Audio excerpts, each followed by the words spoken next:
Hello students, मैं Sandeep Singh welcome करता हूं आपका मैग्नेट ब्रेन्स हिंदी में, जहां पर मिलता है आपको free education from class 6 to 12th। मतलब यहां पे कुछ चैप्टर्स देखने के बाद आपको किसी भी तरीके का कोई सा भी सब्सक्रिप्शन पैकेज परचेस करने की बिल्कुल भी जरूरत नहीं पड़ती, क्योंकि हम आपके लिए लेकर आते हैं क्वालिटी कंटेंट एक्सपीरियंस टीचर्स के साथ, वो भी फ्री ऑफ कॉस्ट। तो जैसा कि हम मिला करते हैं हमारे फिजिक्स सब्जेक्ट के साथ, एंड हमने बहुत सारे तरीके के questions, concept videos and one shot revision videos, बहुत सारी चीजें देखी भाई हमने चैप्टर से रिलेटेड।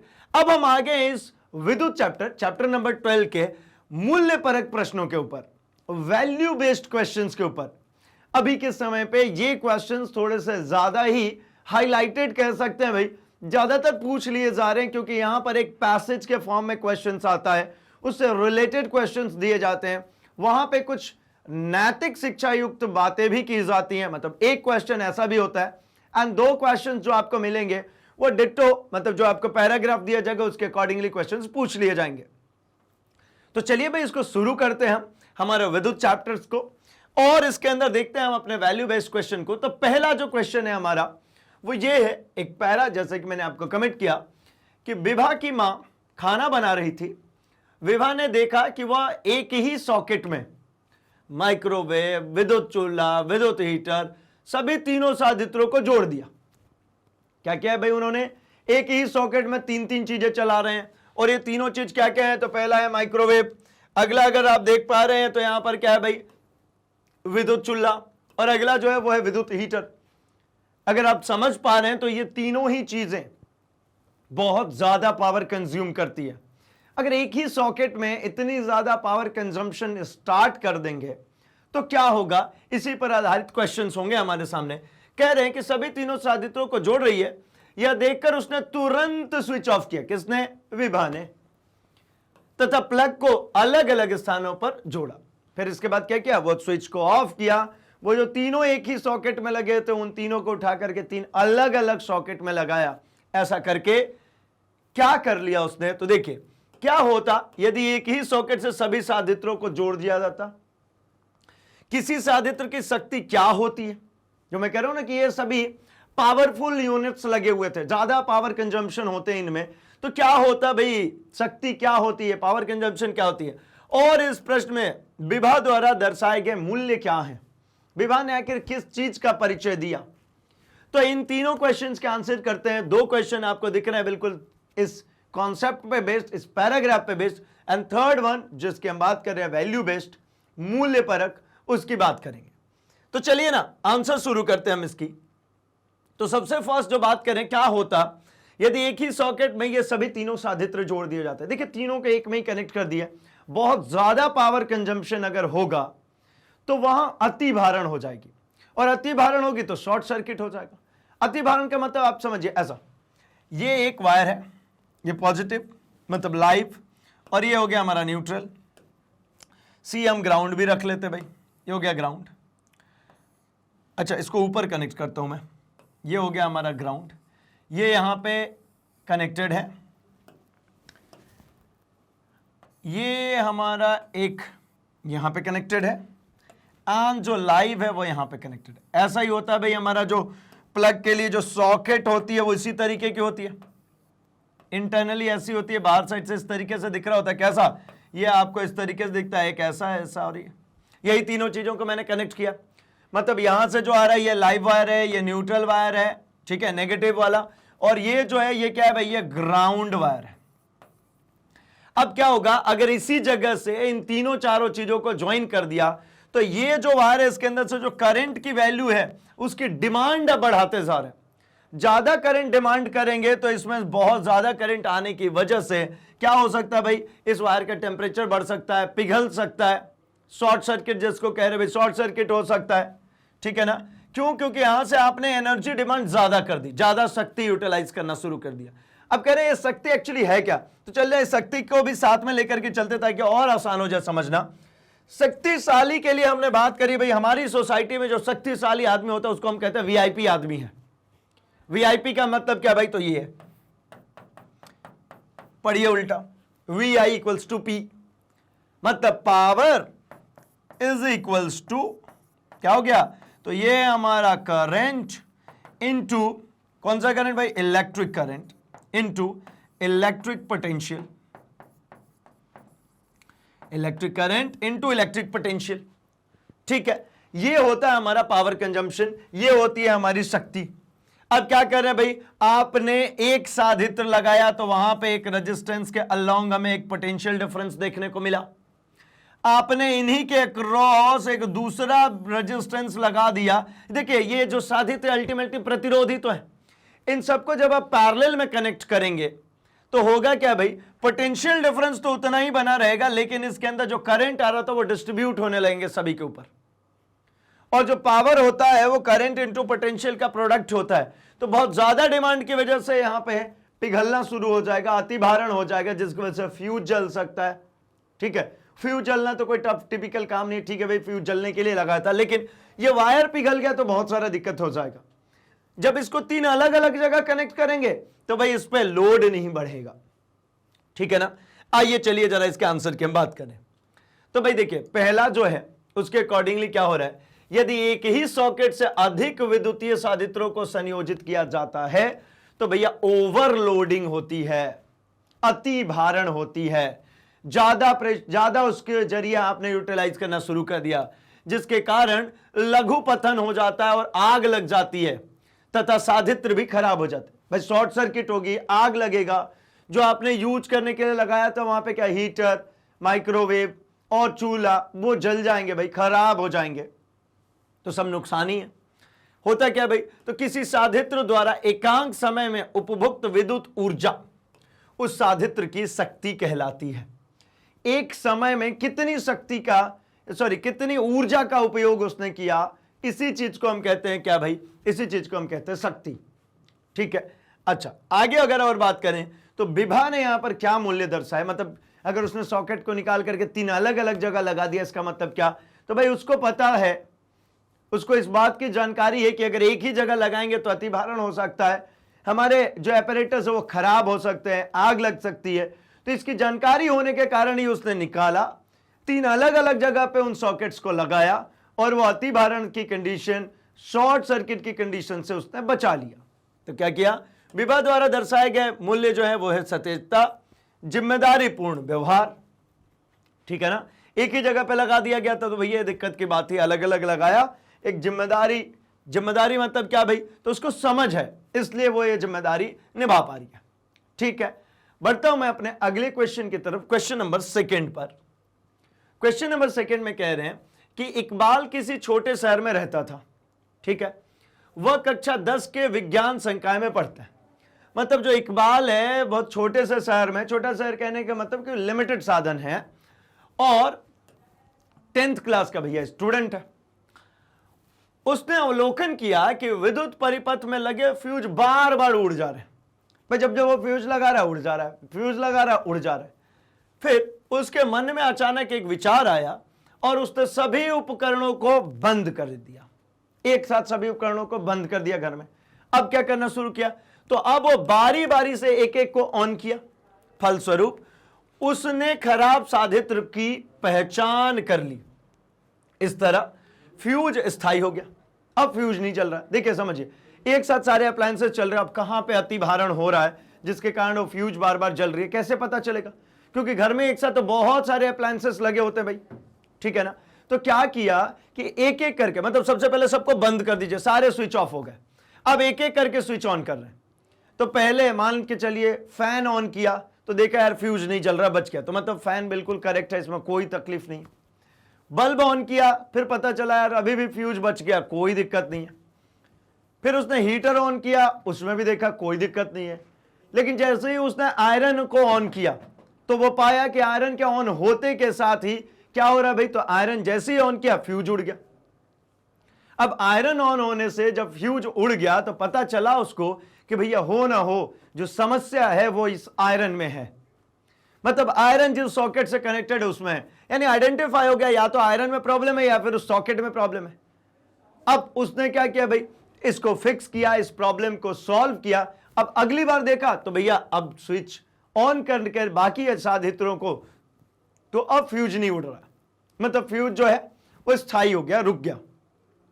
इसका मतलब उसने खराब जो ऑब्जेक्ट था उसकी, मतलब खराब अप्लायंसेस जो थे उसकी पता कर लिया उसने। तो अब क्या कर रहा है भाई, तो देखिए सबसे पहले पूछ रहे हैं कि फ्यूज का क्या कार्य है, इसमें जो फ्यूज यूज हो रहा है, जो बार बार उड़ रहा है, उसका क्या कार्य है। इसके बाद कह रहे हैं कि इकबाल के घर में लगे साधित्र किस प्रकार संयोजित होंगे, सीरीज में होंगे, पैरेलल में होंगे, और इकबाल द्वारा दर्शाए गए मूल्य क्या है। देखिए 3 क्वेश्चन में तीसरा क्वेश्चन तो ये मूल्य बताने की है। फर्स्ट क्वेश्चन में कह रहे फ्यूज का कार्य क्या है। तो फ्यूज का मूल कार्य ये है भाई कि अति भारण और लघु पतन से हमारे घर की सर्किटरी को बचाना।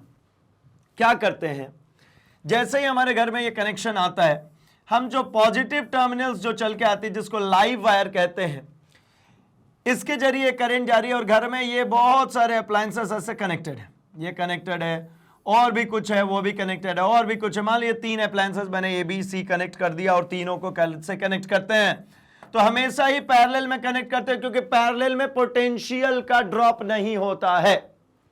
उतना ही पोटेंशियल ड्रॉप ए वाले साधित्र पे है जितना बी वाले पे होगा, उतना ही सी वाले पे, मतलब तीनों के अक्रॉस जो पोटेंशियल ड्रॉप है वो सेम है। अब यहां से जो करंट जा रहा है, ये करंट जा रहा है, यहां पर हमने क्या किया भाई, यहां पर हमने फ्यूज वायर लगाए हुए। ये फ्यूज वायर एक कैलकुलेटेड, एक अनुमतांक की लगाते हैं, जिसके जरिए हमें यह पता हो कि हमें यहां पे कितना करंट चाहिए। अगर मुझे यह पता चल गया कि ये तीनों अप्लायंसेस मिनिमम 5 एम्पियर और मैक्सिमम 7 एम्पियर तक में चलेंगे, 7 एम्पियर के बाद में खराब हो जाएंगे, तो मैंने यहां पे जो लगाया ना, ये मैंने लगा दिया 6 एम्पियर का। अब आप कहेंगे 7 एम्पियर तक तो रेंज थी, ये 6 एम्पियर का क्यों लगा, तो मैं 6 क्या, चलो 6.5 कर देता हूं, चलिए थोड़ी सी और बढ़ाते हैं। 6.5 एम्पियर का ये फ्यूज लगा है। इसका मतलब क्या, इससे अगर 6.5 एम्पियर से अगर ज्यादा का कोई करंट आएगा तो ये जो फ्यूज है ये गर्म होकर के पिघल जाएगा, गर्म होगा और ये फ्यूज पिघल जाएगा। अब ये समझिए, ये फ्यूज क्या हो गया, पिघल गया। कैसे, जैसे ही 6.5 एम्पियर से ज्यादा का करंट इसमें से पास किया, फ्यूज पिघल गया। तो अब इस घर के अंदर आप देख पा रहे होंगे यहां पे अब कोई करंट नहीं जा रहा, तो मतलब ये मेरे अप्लायंसेस बच गए खराब होने से, क्योंकि 7 एम्पियर तक सहन कर सकते थे, 7 एम्पियर के बाद जल ही जाते। तो मैंने एहतियातन 7 एम्पियर से थोड़ा कम में ही इसको फ्यूज को रख दिया। तो ये क्या हुआ, ये पूरे साधित्र जलने से बच गए, खराब होने से ये साधित्र क्या हो गए, बच गए। अगर मैं इसको, इस फ्यूज को मान लीजिए 7.5 एम्पियर का रखता तब, तो पता चलता 7 एम्पियर तक का करंट आया या 7.2 एम्पियर का, और ये सबको जला करके चला गया और ये फ्यूज जला ही नहीं। तो ये फ्यूज को लगा ही रहे हम, काहे के लिए, इसको जलने के लिए लगा रहे हैं, क्योंकि ये क्या है, एक नॉर्मल सा वायर है जिसको हमने कैलकुलेट करके रखा है कि कितने पर जल जाए। वो कैलकुलेशन हमारे अधिकतम करंट की डिमांड से थोड़ी सी कम रहती है, क्योंकि ये अगर पिघल गया तो कनेक्शन स्टैब्लिश नहीं होगा, हमारे घर के अप्लायंसेस बच जाएंगे। ये बहुत सस्ती सी चीज है, फिर दोबारा आएंगे सेम वैल्यू का दोबारा हम यहां पे बांध देंगे। ये नहीं करेंगे कि भाई अगली बार यार ये 6.5 बार बार चल रहा है, काम करो 7 एम्पियर का लगा दो, चलो हटाओ, अब जलेगा ही नहीं, देखते हैं अब तुम कैसे जलते हो। तो भैया ठीक है, ये तो नहीं जलेंगे, आपके अप्लायंसेस का सबका हैप्पी बर्थडे हो जाएगा, एक साथ पटाखे फूट जाएंगे, भैया दिवाली हो जाएगी। तो इसलिए अगर ऐसी दिवाली नहीं मनाना चाहते तो क्या करते हैं हम, यहां पे अप्लायंसेस के द्वारा उपभुक्त की जाने वाली अधिकतम करंट से कम वैल्यू की लगा देते हैं, थोड़ी सी कम। अच्छा, आपका मन, आप बोलो यार कि काम करो ना, बहुत सेफ रखता हूं मैं सारे सामानों को, भैया खराब नहीं हो जाए, मैं काम करता हूं, मैं तो यहां 4 एम्पियर का ही लगा देता हूं। लगा दो भैया 4 एम्पियर, इसको डिमांड है मिनिमम 5, और मिनिमम 5 की भी डिमांड जैसी आएगी ये जल जाएगा, तो अप्लायंस चलेगा ही नहीं। भाई मुझे ऐसा थोड़ी करना है कि सिर्फ खरीद के लाए कोई नई चीज तो उसको संभाल के सजा के रखना है, चलाना भी तो है। तो मतलब जो ऑपरेटिंग करंट है उसके अकॉर्डिंगली एक उचित मान का फ्यूज रखते हैं। तो आई थिंक आपको समझ में आ गया कि फ्यूज का क्या कार्य है। फ्यूज एक सुरक्षा उपकरण है, एक सुरक्षा वायर है जिसके जरिए हम अपने घर की सर्किटरी को बचा पाते हैं। ठीक है, अगला है इकबाल के घर में लगे साधित्र किस प्रकार संयोजित होंगे। तो इकबाल के घर में लगे साधित्र, देखिए साधित्रों को घरों में हमेशा पैरेलल कॉम्बिनेशन में यूज करते हैं। सीरीज में अगर आप यूज करेंगे तो एक स्विच जैसे ऑफ करेंगे सब बंद हो जाएगा, एक ऑन करेंगे तो सब चालू हो जाएगा। जैसे मैंने सीरीज में कनेक्ट कर दिया ऐसा, फिर ये, फिर ये, फिर ये। अब यहां पे भैया मैंने स्विच कनेक्ट कर दिया, अब स्विच ऑन होगा तो सब चलेंगे और ऑफ होगा तो सब बंद होंगे। या फिर गलती से मान लीजिए खराब हो गया तो इधर वाले भी अब नहीं चलेंगे। तो इसलिए हमेशा पैरेलल कॉम्बिनेशन में लगाते हो। दूसरा एक और दिक्कत है, इसमें वोल्टेज का ड्रॉप होता है भाई, पैरेलल में वोल्टेज ड्रॉप नहीं होता है, इसलिए हमेशा पैरेलल में यूज करते हैं। चलिए आंसर देखते हैं। तो भाई परिपथ में लघुपतन तथा अतिभारण के कारण उच्च धारा प्रवाहित होने पर फ्यूज का तार पिघल जाता है और साधित्र सुरक्षित रहते हैं। ठीक है, और जितने भी अप्लायंसेस लगाएंगे, ठीक है ना, जो यहां पे इसके घर में जो दिक्कत आई थी, इसके घर में क्या दिक्कत आ रही थी भाई कि ये बार बार जो फ्यूज उड़ रहा था, ठीक है ना, तो उसके घर में जो भी चीज कनेक्ट की थी, ठीक है, उन सबको उसने समांतर क्रम में कर रखा था भाई, ठीक है, सॉरी श्रेणी क्रम में कर रखा था। अगर उसको समांतर क्रम में करके रखते तो ऐसी कोई समस्या आती नहीं। ठीक है ना, आगे बढ़े तो इकबाल द्वारा दर्शाए गए मूल्य थे कि भैया वो जिम्मेदारीपूर्ण व्यवहार, सचेतता, ज्ञान का उपयोग और गंभीर चिंतन। वो कैसा भाई, बिल्कुल सचेत है, उसको पता है, ज्ञात है, उसने सब कुछ देखा, संभाला, और ये जो कनेक्शन जो सीरीज में उसके यहां कनेक्टेड थे उन सबको पैरेलल में किया। ठीक है, ताकि उसके घर के जो साधित रहे वो बचे रहे।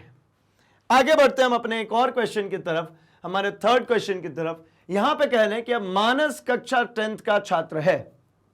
ठीक है, अब ये भैया नए व्यक्ति आ गए, ये भी 10वीं क्लास में पढ़ते हैं। उसने यह अवलोकन किया कि उसके पिताजी की दुकान में 100 वाट वाले 10 बल्ब, 5 पंखे लगे हुए। भाई बड़ी दुकान है यार, 10 बल्ब लगे हैं, 5 पंखे लगे हुए हैं। उसने कहा कि बल्ब के स्थान पर CFL लगवाएं ताकि विद्युत ऊर्जा की खपत तो कम हो जाए।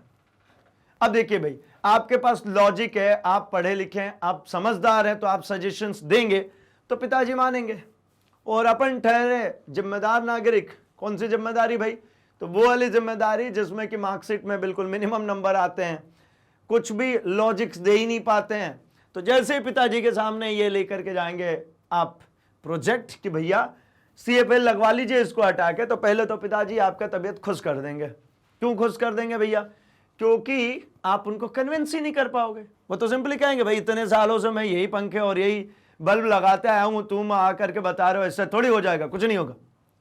तो सूतेंगे वो अलग, तो करें क्या भैया, लॉजिक बताइए ना, सीखिए ना। आइए सीखते हैं हम जरा। तो भैया इन्होंने जो मानस है, ये थोड़े पढ़े लिखे से व्यक्ति हैं, अच्छा बच्चा भाई, मेधावी छात्र है। तो इसने क्या किया, इन्होंने अपने पिताजी को कहा कि भैया CFL अगर लगवा लेते हैं। अब आप कहेंगे यार CFL क्यों, अभी तो और ज्यादा आधुनिकता आ गई। तो ये थोड़े से पुराने ख्यालात के हैं, इसलिए थोड़ा सा भी पीछे हैं। नहीं तो अब तो हम क्या लगाएंगे, अब LEDs लगाएंगे। ठीक है ना, तो CFL की जो बात करें उसकी जगह आप समझ लीजिए भाई LED लगा रहे हैं। चलिए, तो LED लगा लेंगे तो क्या हो जाएगा भाई, तो विद्युत ऊर्जा की जो खपत है उसमें कमी आ जाएगी। ठीक है ना, क्योंकि ये एनर्जी एफिशिएंट है, बहुत कम ऊर्जा लेते हैं और विद्युत ऊर्जा को बदल देते हैं ये प्रकाश ऊर्जा में। तो क्या किया, तो सबसे पहले कह रहे हैं कि यदि 100 वाट के 10 बल्ब प्रतिदिन 8 घंटे जलते हैं तो 3 रुपया प्रति किलोवाट आवर की दर से, ये भाई किलोवाट आवर क्या है, ये है यूनिट, यही आती है आपके बिल में कि भैया 40 यूनिट बिल आ रहा है या 50 यूनिट आ रहा है, 100 यूनिट आ रहा है, 150 यूनिट। यूनिट मतलब किलोवाट आवर। ठीक है ना, कमर्शियल इकाई है ये हमारे ऊर्जा मापन की। तो भाई 3 रुपए प्रति किलोवाट यानी 3 रुपए पर यूनिट की दर से बिल आ रहा है। तो 30 दिन में कितना बिल भरना पड़ता होगा उनके पिताजी को भैया, ये सबसे पहले क्या किया इस मानस ने, कैलकुलेट किया, तब तो उनको कन्विंस कर पाएंगे। फिर इसके बाद कह रहे CFL एक्चुअली है क्या, और आगे कह रहे हैं कि भाई इसमें मानस द्वारा क्या, कौन सी ऐसी मूल्य बताई गई जिसके कारण वो बदल देंगे अपने सभी बल्बों को। तो सबसे पहले तो देखिए भाई इसके कैलकुलेशन निकालते हैं। कैलकुलेट करने के बाद हमको पता चल जाएगा कि ये कितना एनर्जी कंजम्पशन कर रहे थे। ठीक है ना, जो एनर्जी कंजम्पशन कर रहे थे उसको मिनिमाइज करना जरूरी था भी कि बस ऐसे ही। तो देखिए सबसे फर्स्ट हम 30 दिन के लिए अगर निकालें कि 30 दिन में 10 बल्बों द्वारा उपभोक्त की गई कुल ऊर्जा, तो देखिए क्या होता है भाई, ऊर्जा के लिए अगर हम बात करते हैं तो इसके लिए लिखा जाता है जो शक्ति है इंटू समय, शक्ति इंटू समय। अब शक्ति कितनी है भाई, तो 100 वाट की, समय तो 8 घंटे प्रतिदिन गुणे 30 दिन। ठीक है, 8 घंटे प्रतिदिन चल रहा था, गुणे क्या किया, गुणे हमने किया 30 दिन। ठीक है, और गुणे यहां पर अगर आप देखें तो 10 बल्ब जल रहे थे प्रतिदिन, तो भैया गुणे 10 बल्ब। क्या किया भाई यहां पे हमने लिखा शक्ति गुणे समय में सबसे पहले हमारे पास आया था घंटा, तो घंटे को गुणा कर दिया किससे भाई, तो घंटे को गुणा कर दिया दिन से, दिन को फिर किससे गुणा कर दिया, कितने बल्ब, बल्ब से भाई 10 बल्ब थे, तो 10 बल्ब से। आई होप ये आपको समझ में आ। इन सबको अगर गुणा करते हैं तो 8 से 24, 24 पे कितने जीरो, 1 2 3 4 जीरो, 24 पे 4 जीरो। ये क्या वॉट आर, ये किलोवाट आर नहीं है, वॉट आर है। अब इसको 1000 से कर दीजिए विभाजित, तो ये 3 जीरो से ये 3 जीरो कैंसिल, मतलब 240 किलो वॉट। इतना एनर्जी कंजम्पशन हो रहा है एक महीने में, वो भी कौन सा मंथ, जो 30 दिन का हो। 31 दिन का होगा तो बढ़ जाता, तो ये 30 दिन में 240 किलो वॉट आर कैलकुलेट हुई, मतलब ये इतनी यूनिट हो गई। अतः 30 दिन में उपभोक्त कुल ऊर्जा का जो मूल्य होगा वो 240 यूनिट 3 रुपए की दर से आ रहा है, यानी 720 रुपए का बिजली का बिल आ रहा होगा। बड़ा सस्ता है भैया इनके यहाँ बिजली, अपन भी ढूंढते हैं कहां से थे ये मानस, चलते हैं वहीं, ठीक है। तो भैया ये थोड़े से कम मूल्य की बिजली है, 3 रुपए की। अब समझ में आ चुका होगा जो क्वेश्चन था कि भैया 720 रुपए का बिजली का बिल उनको हर महीने भरना था, पहला क्वेश्चन था। दूसरा क्वेश्चन यह था कि CFL क्या है भाई, तो CFL एक प्रतिदीप्त लैंप है, ठीक है ना, जो अपेक्षाकृत बहुत ही कम ऊर्जा लेती है। अब तो LEDs आ गई, लाइट इमिटिंग डायोड्स, ठीक है, जो और भी कम ऊर्जा लेती हैं, ठीक है ना। अब और अगर बात करें तो यहां पर मानस के जो प्रदर्शित मूल्य हैं वो क्या है, तो मानस द्वारा प्रदर्शित मूल्य ये थे कि एक जिम्मेदार नागरिक है, ऊर्जा संरक्षण के प्रति सजग है, वो इस बात को समझ पाता है कि भाई एनर्जी को सेव करनी चाहिए, एनर्जी कंजर्वेशन के प्रति वो जागरूक है, ऊर्जा का दोहन करेंगे। देखिए लाइट उतनी होनी है, फालतू फोकट में आप जला रहे थे वो 100 वाट वाले बल्ब, तो भैया ज्यादा बिल भी लग रहा था, ऊर्जा का जबरदस्ती का दोहन हो रहा था। यहां तो 10-10 वाट के LEDs 10 लग जाएंगे एक बल्ब में, 100 वाट का एक बल्ब यूज कीजिए, 10-10 वाट के 10 बल्ब कीजिए, खत्म बात, 100 वाट के बराबर ही आता। तो ऊर्जा को बचाने के प्रति वो जिम्मेदार है, सजग है, जिम्मेदारीपूर्ण व्यवहार और गंभीर चिंतन है। भैया उसने बहुत सोचा विचारा कि भैया पिताजी के रुपए भी बचाने हैं और दुकान में लाइट भी कम नहीं होने देनी है, नहीं तो भैया ग्राहक नहीं आएंगे ना, तो दुकान में लाइट भी बनी रहे, चकाचौंध होनी चाहिए भाई, और हमारा पैसा भी ज्यादा खर्च नहीं हो, हम विद्युत का जबरदस्ती का दोहन ना करें, ठीक है। तो इस प्रकार से हमने देखे भाई हमारे 3 वैल्यू बेस्ड क्वेश्चन, समझे इनको, सीखे। तो भाई आप बाकी के कोर्स कंटेंट के लिए क्या करते हैं, तो बाकी के कोर्स कंटेंट के लिए आपको लिखना होता है अपने सर्च बॉक्स में magnetbrains.com। कुछ इस तरीके से आपके सामने एक पेज ओपन होता है जहां पर आप अपने टॉप कोर्सेज को एक्सप्लोर कर सकते हैं भाई, जैसे कि आप CBSE इंग्लिश मीडियम से हो, CBSE Hindi medium, NTSE, olympiad, CUET, spoken English, IIT JEE, NEET, CAIIB, JAIIB के साथ साथ UPSC है, इसके साथ अदर कॉम्पिटेटिव एग्जामिनेशन है, इन सभी के कोर्स कंटेंट्स आपको यहां पर मिल जाते हैं। जैसे ही आप टैप करते हैं आपके चैप्टर्स, आपके क्लासेस ओपन हो जाती हैं, क्लास को टैप करते हैं आपके सब्जेक्ट्स ओपन होते हैं, एंड जैसे ही सब्जेक्ट पे आप वॉच नाउ करते हैं, कुछ इस प्रकार से आपके सभी चैप्टर्स ओपन होते हैं भाई, जहां हर एक चैप्टर के फोल्डर के अंदर उस चैप्टर से जुड़ी सभी प्रकार की इंफॉर्मेशन, जैसे कि उसका concept videos, one shot revision video, NCERT solution, MCQs, previous year question, most important questions, और भी बहुत कुछ देखने को मिल जाता है भाई। Just click on it and कुछ इस प्रकार से आपका वीडियो प्ले हो जाता है, जिसको कहीं पर भी आप पॉज कर सकते हैं, स्क्रीनशॉट ले सकते हैं, नोट्स बना सकते हैं भाई, और सबसे अच्छी बात यहीं से नेक्स्ट वीडियो करके आप अपने अगले वीडियो पर जा सकते हैं, मतलब यहां भटकने की बिल्कुल भी जरूरत नहीं है, क्योंकि सब कुछ सिस्टमैटिक ऑर्डर में यहां अवेलेबल है। तो अभी के लिए इस वीडियो को लाइक कर दीजिए, चैनल को सब्सक्राइब एंड इसे अपने दोस्तों में शेयर भी कर दीजिए भाई, क्योंकि मैग्नेट ब्रेन्स हिंदी लेकर के आता है free education from class 6 to 12th, quality content and experience teachers के साथ। तो बने रहिए हमारे साथ, हम मिलेंगे अपने अगले सेशन में। Thanks for watching.